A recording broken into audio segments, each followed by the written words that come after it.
বিসমিল্লাহির রহমানির রহিম। আসসালামু আলাইকুম। কৃষি কথা ইউটিউব চ্যানেলে আপনাকে স্বাগতম। এই মুহূর্তে যে যেখান থেকে বসে আমার এই অনুষ্ঠান দেখছেন সবাইকে আন্তরিক শুভেচ্ছা জানিয়ে শুরু করছি আজকের প্রতিবেদন। দর্শক, আজ আমি আসছি শহীদনগরে, যেখানে এক ভাই আবদ্ধ অবস্থায় হাঁস পালন করছে। হাঁসের পাশাপাশি মাছ এবং গরু দিয়ে খামারটি, এইগুলো সমন্বয়ে খামারটি গড়ে তুলছেন।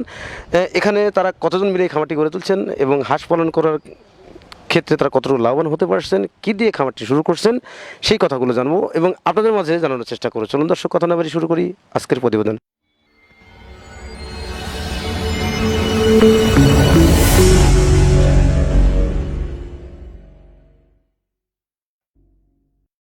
আসসালামু আলাইকুম।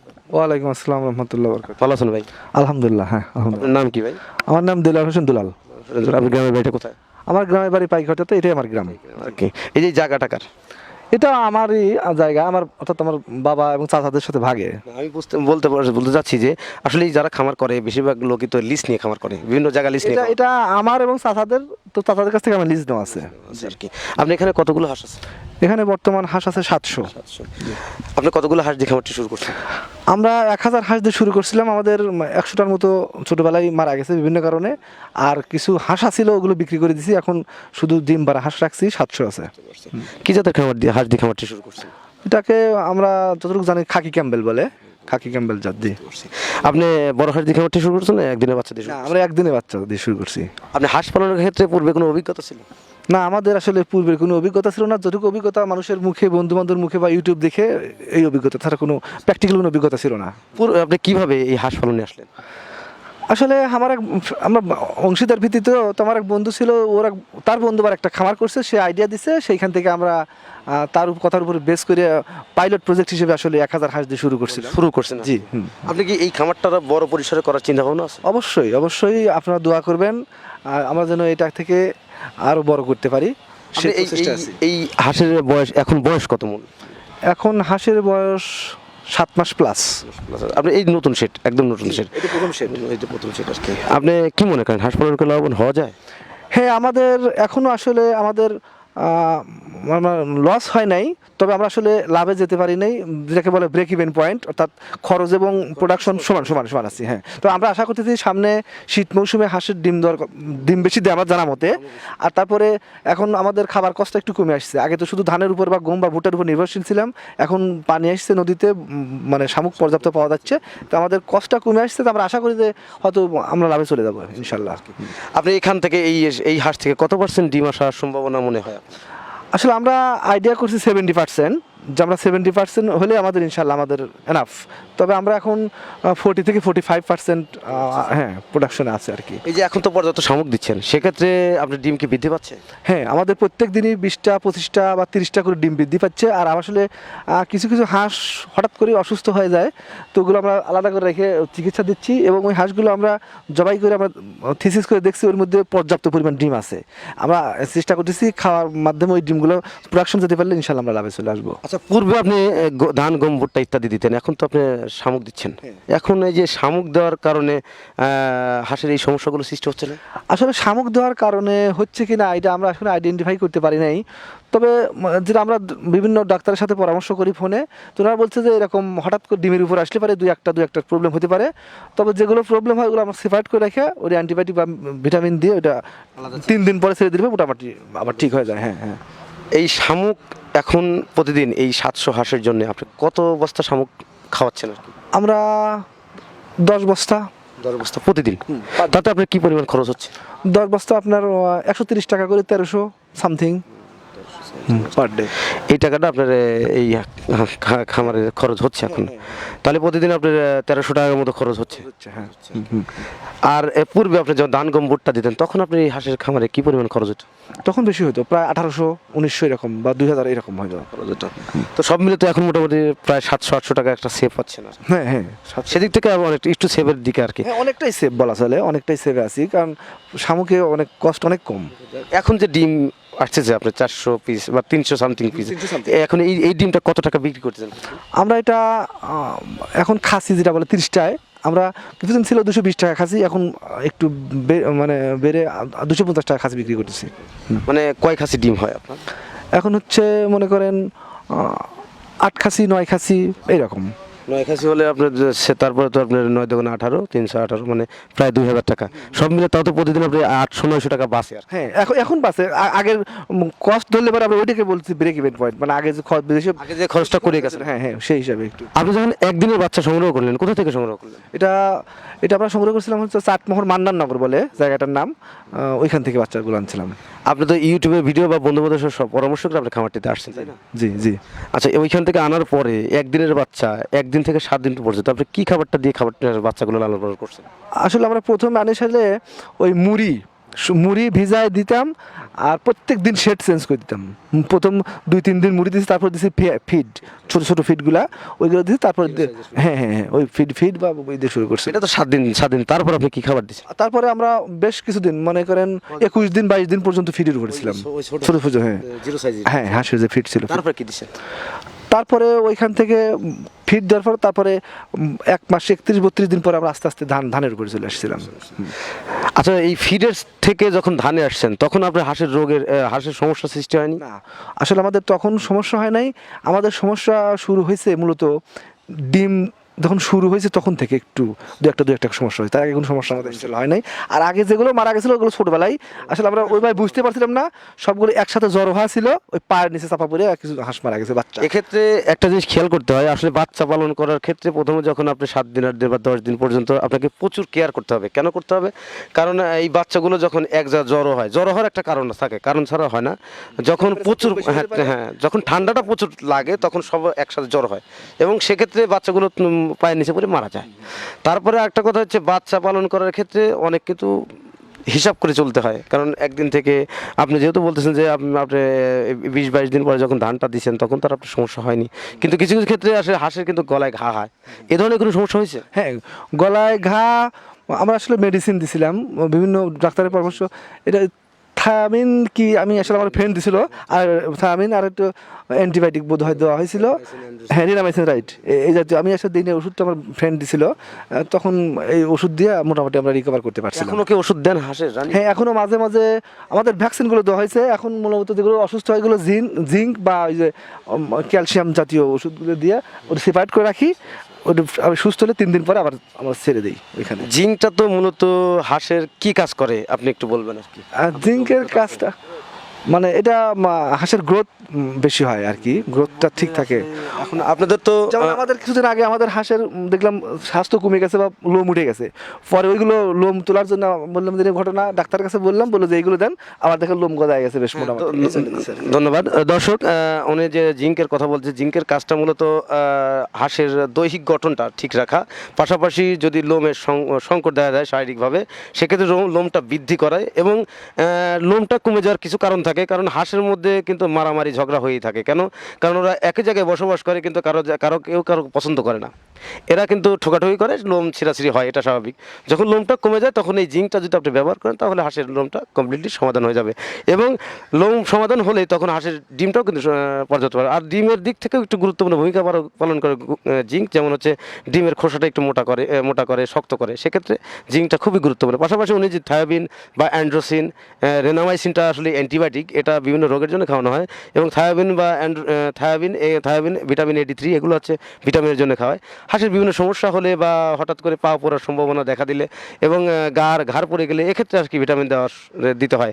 কেন দিতে হয়? কারণ রোগ হওয়ার আগে যদি সংক্রমণ বোঝা যায় সেক্ষেত্রে যদি ওষুধ দেওয়া যায় সেক্ষেত্রে সমাধান হওয়ার সম্ভব থাকে, কিন্তু কোনো কারণে যদি রোগ হয়ে যায় সেক্ষেত্রে কিন্তু সংক্রমণ হয়ে গেলে এই সারাটা খুব কষ্টকর। কারণ হচ্ছে আমার দেখা মতে আমি বিগত দিনগুলোতে দেখছি আমাদের দুলাইতে, সেখানে একজন মানুষের 2800 বা 3000 পিস হাঁস ছিল, যে হাঁসগুলো হঠাৎ করে এই ভিটামিনের অভাবে বা ড্রাগ প্লে রোগের যে কারণটা সেটা হচ্ছে ঘাড় বাঁকা বা পা বাঁকা হয়ে হঠাৎ করে নিমিষেই 3 দিনে ধ্বংস হয়ে গেছে আমার দেখা।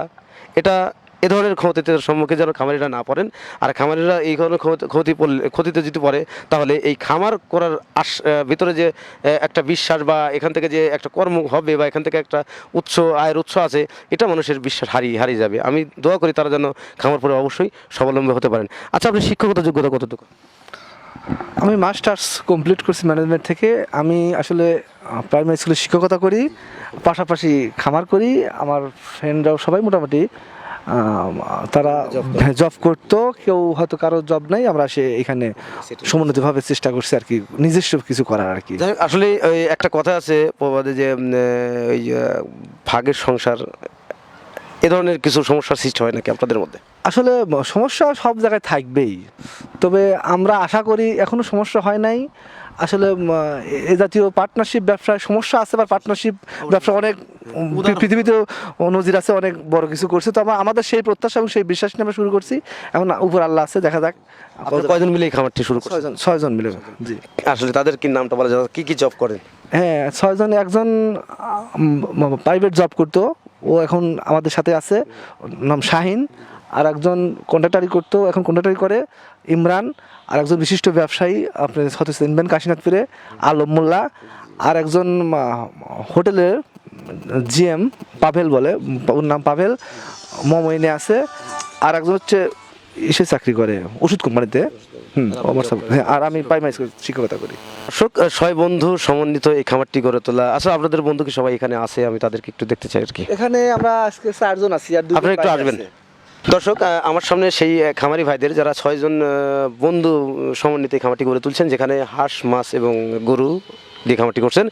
তো এখানে মূলত 4 জন আছে, আর 2 জন তাদের কর্মস্থলে কর্ম করছেন, যারা এখানে উপস্থিত নাই। এদের সাথে আমি কিছু কথা বলবো।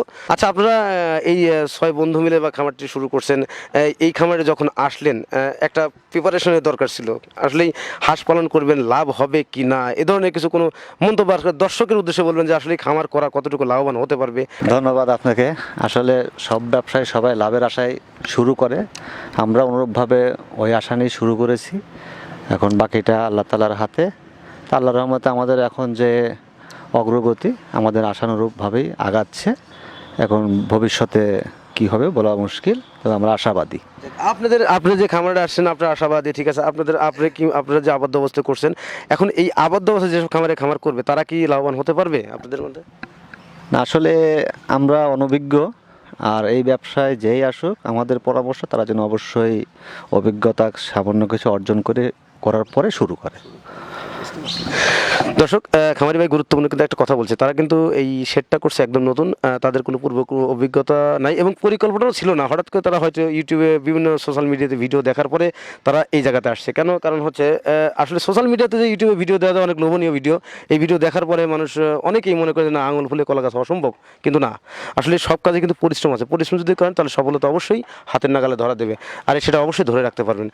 এই যে 6 বন্ধু মিলে যে খামারটি গড়ে তুলছেন, এখানে যে হাঁস, মাছ এবং গরু দিয়ে খামারটি করছেন, এই খামার থেকে লাভ্যাংশ আসার সম্ভব কেন? কারণ হচ্ছে আপনি গরু করছেন, হাঁস করছেন এবং পাশাপাশি মাছ করছেন, একটাতে যদি লস হয় আপনার, আর দুটিতে পুষিয়ে যাবে, সেদিক থেকে আর কি অনেকটাই আর কি এরা আশাবাদী আর কি। আর তারপরে একটা কথা, ওনারা যেভাবে বলছেন যে ভাই, আপনারা অবশ্যই আপনারা প্রশিক্ষণ বা জেনে শুনে খামারে আসবেন, তাহলে আপনি লাভবান হতে পারবেন। তো আমার কথা তো এটাই, কারণ হচ্ছে আপনি হাঁস পালন করতে গেলে অভিজ্ঞতা দরকার আছে। অভিজ্ঞতা কাদের কাছে সংগ্রহ করবেন? আপনারা বিভিন্ন সোশ্যাল মিডিয়ায় ভিডিও দেখেন, এটা দেখা আমি পক্ষপাতিত্ব না, কারণ এটাতে অনেক লোভনীয় কথা বলা হয়। আমার চ্যানেলে আমি আসলে এই কথাগুলি মানুষকে বোঝাতে পারি না, যে তারা লোভনীয় কথা না শুনে আপনাদের এই প্রান্তিক পর্যায়ে যে খামারগুলো থাকে, এই খামারের সাথে তাদের সাথে একটু পরামর্শ করেন, তাদের খামারটা ভিজিট করেন, তাদের সাথে 2 দিন ঘোরেন বা 5টা 10টা খামারে যান, তাহলে আপনি কিন্তু একটা অভিজ্ঞতা অর্জন করতে পারবেন। আচ্ছা, এই খামারে যে আপনি 1000 পিস হাঁস আনছেন, তার ভিতরে 100 পিস মারা গেছে, 300 পিস বাঁচছে আর কি, এখনও 600 বা 700 পিস হাঁস আছে, এখান থেকে আপনি 40-45% বা 50% ডিম পাচ্ছেন। এই হাঁসের মূলত কি রোগ হয়ে থাকে বলবেন আর কি? এই হাঁসের প্রধান দুটো ব্যাধি হচ্ছে ডাক প্লেগ এবং ডাক কলেরা, এবং অন্যান্য প্রাণীর যেরকম রোগ বালাই আছে সেটারও আছে। তবে এই দুটাই হচ্ছে মহামারী আকার ধারণ করে, যার দরুন একটা খামারি একবারে শেষ হয়ে যাওয়ার মতো অবস্থায় থাকে। তা এটার ভ্যাকসিনের নিয়মও আছে, সেটা প্রাণী সম্পদ অফিস থেকে আপনাদেরকে যেভাবে হোক আমরা মেসেজ পাইছি, এবং সেভাবে আমরা বুস্টার ডোজ দুটাই করছি আর কি। আশা করি হাঁসের কোনো এখন সমস্যা আল্লাহর রহমতে নেই। না, আমাদের আল্লাহর রহমতে এই দুটো রোগে এ পর্যন্ত কোনো কমপ্লেন নাই আর কি। আর অন্যান্য স্বাভাবিক কিছু ঠান্ডা এটা সেটা লাগে থাকে, সেটা আমরা মেডিসিন দিই, আল্লাহর মধ্যে ঠিক হয়ে যায়। তবে আমি একটা জিনিসকে কিন্তু খেয়াল করছি, তার খামারে কিন্তু যে জায়গাটাতে হাঁস রাখা হয় রাত্রিবেলা, এই জায়গাটা নিচে কিন্তু একটু স্যাঁতসেঁতে, আর এদিকে আপনাদের একটু নজর দেওয়া উচিত আমি মনে করি। হ্যাঁ, আমরা এটা এটা নিয়ে খুব অবজার্ভ করতেছি। আসলে আমাদের এরকম ইনস্ট্রাকশন ছিল না আগে থেকে। আসলে আমরা ওই মাঠে খামারে যেভাবে দেখছি যে এরা এর থেকেও বাজে পরিবেশে হাঁস পালন করে, সেভাবে আমরা স্টার্ট করছি। কিন্তু পরবর্তীতে আমরা মানে ফিল্ডে এসে দেখতেছি না এটা একটু প্রবলেম, এবং ওটা নিয়ে আমরা কাজ করতেছি। ইনশাল্লাহ এটা ঠিক করবো আর কি। এই যে মাঠে যে যারা হাঁস পালে তাদের যে অবস্থানটা আর আবদ্ধ অবস্থায় হাঁস পালার অবস্থানটা দুটি ভিন্ন আছে। কারণ হচ্ছে তারা কিন্তু একটা জিনিস দেয়, আপনারা অবশ্যই ফলো করছেন। তারা যখন যেখানে হাঁসটা রাত্রে রাখে ওখানে কিন্তু তারা পাটের যে আমরা শোলা বলি, এই শোলাগুলো কিন্তু বিছায় দিয়ে থাকে। কেন? কারণ হচ্ছে নিচে যে বজ্রগুলো চলে যাবে এগুলো হাঁসের ক্ষতি করবে না, জায়গাটা পরিষ্কার থাকবে। এই ক্ষেত্রে আসলে আমি মনে করি আপনার এই জায়গাটাতে শোলা ব্যবহার করা উচিত। কারণ হচ্ছে হাঁস শুকনা পছন্দ করে, ভেজা স্যাঁতসেঁতে করলে হাঁসের বিভিন্ন রোগের সৃষ্টি হওয়ার সম্ভাবনা আছে। যেমন হাঁসের ধরেন আপনার টক্সিন মানে অ্যাসিড, শরীরের মধ্যে অ্যাসিড তৈরি হবে এবং খাওয়ার সম্ভাবনা করে যে টক্সিনটা বোঝার একটা সম্ভাবনা আছে। বা কীভাবে বুঝবেন যে হাঁসের শরীরের মধ্যে বা ইসের মধ্যে টক্সিন হয়েছে, সেটা হচ্ছে প্রচুর পরিমাণ পানি খাবে এবং খাবার চাহিদা কমে যাবে। এই ধরনের সমস্যাগুলো আসলে এই সমস্যাগুলো যখন আপনি ফলো করতে পারেন তখন আপনি একটা সঠিক সফল খামারি হিসেবে পরিচিত হবেন। না, আমরা এই স্যাঁতসেঁতে পরিবেশের জন্য প্রথমে আপনার মাচা করেছিলাম, সেটাতে আমরা রিকভারি করতে না পারার কারণে বর্তমানে পলি দিয়েছি, যেটা প্রতিদিন আমরা পরিষ্কার পরিচ্ছন্ন রাখি, যার দরুন আমাদের এই একটু সমস্যা আছে। তারপর আমরা এই পলির মাধ্যমে একটু রিকভারি করছি আর কি। তা আমরা আরও শুকনোর জন্য আরও বিধি ব্যবস্থা করবো। প্রাকৃতিক আবহাওয়ার জন্য আসলে আমরা ওভাবে এখনও ম্যানেজমেন্ট দিতে পারতেছি এটা। দর্শক, আমাদের এই খামারি ভাইদের সাথে যারা আবদ্ধ অবস্থায় খামারি করছে শিক্ষিত, সবাই কিন্তু যথেষ্ট শিক্ষিত। তারপরেও তারা কিন্তু এই হাঁসের খামারে আসছেন কারণ তাদের উদ্দেশ্য হচ্ছে এখানে একটা প্রতিষ্ঠান করবো যেখানে আর কি আমরা ছাড়াও তাছাড়াও অতিরিক্ত লোকের একটা নির্দিষ্ট কর্ম দিতে পারবো এবং তাদের এখান থেকে জীবিকা নির্বাহ হবে। তাদের এটা হলে আশা। তারপরে এখান থেকে যে তারা মাছ, গরু এবং হাঁস সমন্বয়ে খামারটি করছেন, এই খামার করে আমার জানা মতে তারা লাভবান হতে পারে। কারণ হচ্ছে 3টে সেট নিয়ে যথেষ্ট লাভবান হওয়া যায়। কারণ এখানে একটা না একটা থেকে একটু লস হলেও আগ্রহে পুষিয়ে যাবে। এক্ষেত্রে তারা একটা দিয়ে শুরু করেনি, আবদ্ধ অবস্থায় করছে। আবদ্ধ অবস্থায় তারা বলছে যে হাঁস পালন করে তারা এখন আগের তুলনায় এখন একটু লাভবান হচ্ছে, কিন্তু আগে তো একটা খরচ হয়ে গেছে, সেক্ষেত্রে কিন্তু এখন একটা অ্যাভারেজ মানে সমান আছে। তারপর তার হাঁস পালন করে লসে নাই। তো মোটামুটি আলহামদুলিল্লাহ খুব ভালো আছেন। তারা কিন্তু আশা করছেন যে এখান থেকে প্রফিট আনা সম্ভব।